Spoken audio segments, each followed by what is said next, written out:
स्टारची दोन्ही साईडची हे घेतली, इथून एक लाईन घेतली, एंड टू 0 एंटर.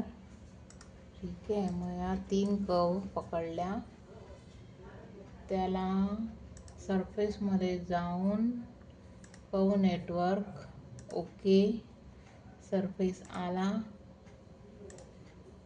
त्याला मिरर केला, एंटर.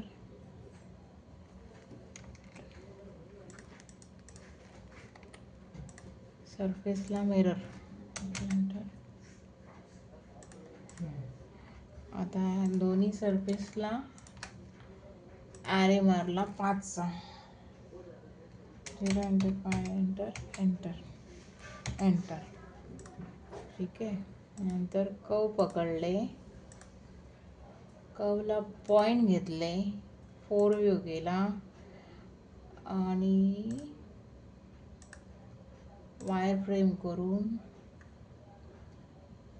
सेंटरचा पॉईंट पकडला, ड्रॅग करून राईट व्ह्यूमध्ये 0.8 ने मूव केला वरच्या साईडला. Okay, done.